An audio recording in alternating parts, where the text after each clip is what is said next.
नमस्कार. जरा विचार करा, एका राजाच्या 50 वर्षांच्या कारकिर्दीचा उत्सव फक्त राजघराणं नाही तर अख्खी प्रजा एखाद्या मोठ्या सणासारखा साजरा करतेय. हे चित्र आहे बडोद्याचे पुरोगामी महाराज सयाजीराव गायकवाड यांच्या सुवर्ण महोत्सवाचं, एका अशा सोहळ्याचं जो इतिहासात कायमचा लक्षात राहिला. पण हा फक्त एक मोठा भव्य समारंभ होता का? तर अजिबात नाही. हा उत्सव म्हणजे एका दूरदृष्टीच्या राजाच्या 50 वर्षांच्या कामाचा आणि त्याच्या विचारांचा जणू आरसा होता. तर मग चला या ऐतिहासिक सोहळ्याच्या आत डोकावून पाहूया की नक्की काय काय घडलं होतं. सुरुवातीला आपण महाराजांची ओळख करून घेऊ. त्यानंतर या भव्य उत्सवाची तयारी कशी झाली आणि प्रत्यक्ष सोहळा कसा होता यावर नजर टाकू. मग पुढे जाऊन महाराजांच्या त्या दूरदृष्टीच्या भाषणाचा आणि त्यांनी दिलेल्या अंतिम संदेशाचा अर्थही समजून घेऊ. तर मग सुरुवात करूया महाराजांच्या ओळखीपासून. कोण होते हे महाराज सयाजीराव गायकवाड आणि त्यांची ही 50 वर्षांची कारकीर्द इतकी खास का मानली जाते? तर बघा, महाराज 1875 साली बडोद्याच्या गादीवर आले आणि त्यांच्या राजवटीला 50 वर्ष पूर्ण झाली. त्याचा आनंद साजरा करण्यासाठी 1926 पासूनच तयारीला सुरुवात झाली आणि मग मुख्य कार्यक्रम झाला तो 1927 मध्ये. आणि सगळ्यात महत्त्वाची गोष्ट काय होती माहिती आहे? हा काही फक्त राजाचा उत्सव नव्हता. नाही, तो अख्ख्या बडोदा शहराचा सण होता, जणू काही दिवाळीच. आणि यावरूनच कळतं की महाराज आणि त्यांच्या प्रजेचं नातं किती घट्ट होतं.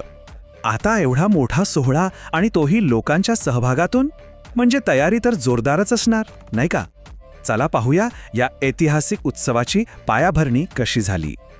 या सगळ्या कार्यक्रमाच्या नियोजनासाठी एक खास सुवर्ण महोत्सव मंडळ स्थापन केलं गेलं. यात संपतराव गायकवाड, खासराव जाधव आणि प्राध्यापक माणिकराव यांच्यासारखी मोठी मोठी नावं होती.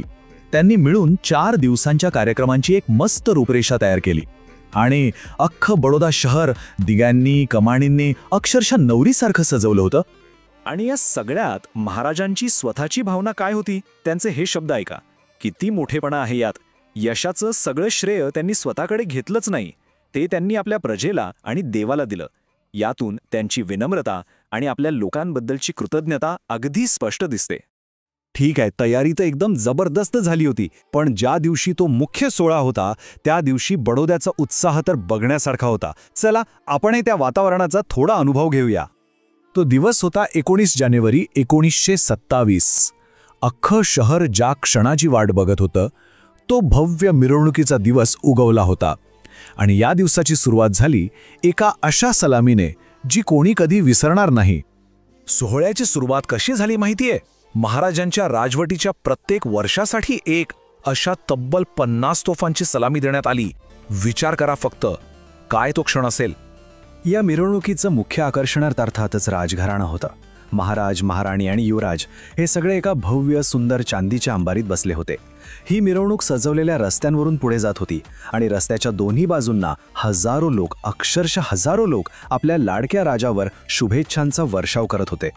पण ऐका, हा उत्सव फक्त मिरवणूक, रोषणाई आणि जल्लोष एवढाच नव्हता. नाही, या सोहळ्याचा खरा आत्मा होता महाराजांचं भाषण.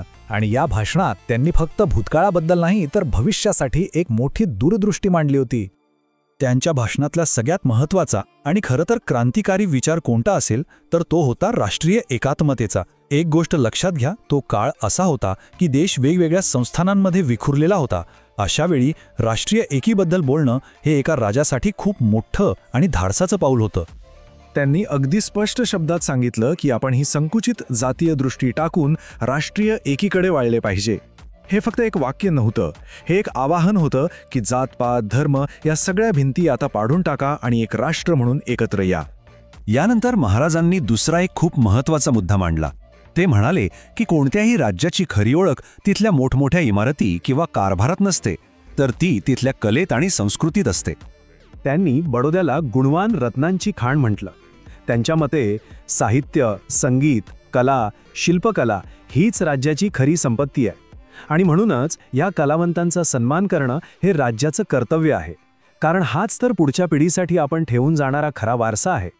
आणि महाराज फक्त बोलून थांबणाऱ्यांपैकी नव्हते. त्यांचे विचार फक्त भाषणांपुरते नव्हते, तर ते कृतीतही दिसायचे. या सुवर्ण महोत्सवाच्या निमित्ताने त्यांनी शेतकऱ्यांवरचा जकात कर पूर्णपणे माफ केला आणि एवढंच नाही तर जमीन महसुलात तब्बल 1,00,000 रुपयांची सूट जाहीर केली. म्हणजे जे बोलले ते करून दाखवलं. चला आता आपण या सोहळ्याच्या समारोपाकडे येऊया. पाहूया की या सगळ्या उत्सवानंतर महाराजांनी आपल्या संपूर्ण आयुष्याच्या कामाचा सार कोणत्या एका संदेशात मांडलं.